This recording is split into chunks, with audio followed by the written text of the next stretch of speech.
You're going to be going outside to do some sketching in your sketchbook, and I want to talk to you a little bit about what that involves. Here's one of my sketchbooks. This is a part of a building in probably someplace in Europe. Here's a tree. I think it's a white pine growing at a high altitude. And then if we look, I guess there was the ocean and the zoo. So I was drawing the animals. And there's a snack stand, baboon. Anyway, and I'm interested in other artists' sketchbooks. This is a facsimile, which means an exact reproduction of one by Maurice Prendergast, who was an American artist working on the East Coast, and you can see he worked in the 1800s. This is from the Sierra Club about sketching in nature, and there you can see a tree and a path. A pathway is one of the things I put on your prompt list, and you see it's helped to define it by the shadows, but it's not a complete scene. They're also great for when you're traveling. This is by Sarah Midas. This is also a facsimile. So you can see she has lots of little small building pieces there. You're using pencils. They have a marking on them. This one is, you can see a 4B.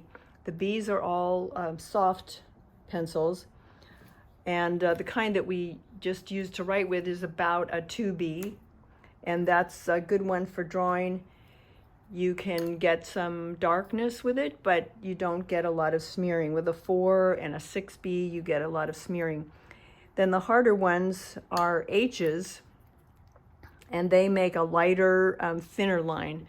So if you were doing a picture of an animal and you wanted to create realistic fur, you would use one of the H series to do the fur, so it's not as strong a line as the outline of the person.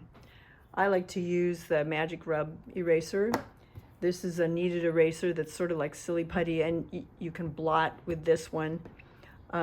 This is not a very good eraser for in your sketchbook. You know how it streaks and stuff.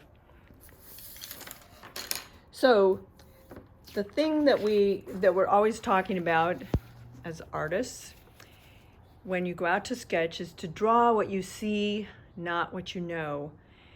That means that if you're going to go out and look at a leaf, you should look at that specific leaf and draw what you see, not what you already know about a leaf. So you're going to observe it. And we can do that most effectively if we look at 3 different things. The shape, the proportion, that's the relation of one size of something to another, and the angles. And I'm going to show you how we do that. I have a piece of butterfly bush here that I just pruned off my tree.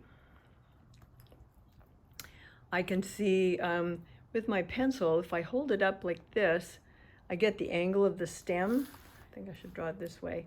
And if I don't even just move my hand, but just bring it down, and then I get a line that shows me where that, what that angle is. And I notice the angle of this leaf here is coming this way. So my sizes, I see there's kind of ovals.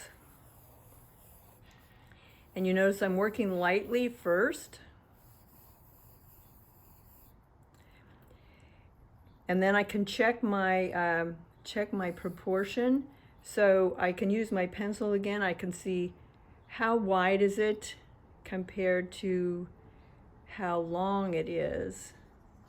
So my leaf is a little long here, so I'm going to make it a little shorter. And here's where you're going to want to vary the weight on your line. The most important parts are where it changes direction.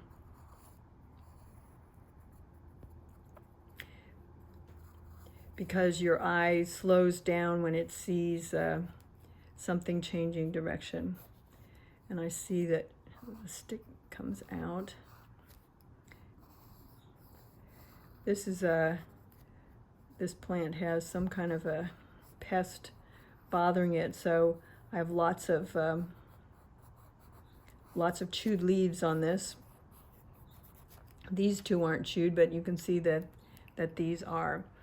And you can notice where I'm starting to weight my line, where things change, where your eye needs to gather new information. It helps make it look more three-dimensional. I can do some shading so that the bottom of this stem I see is there's a shadow underneath.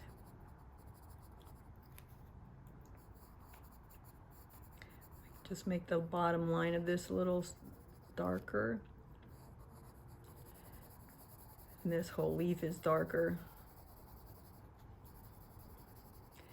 So you don't have to watch me draw, but that gives you some ideas, and you can go out and I'll look forward to seeing what you do.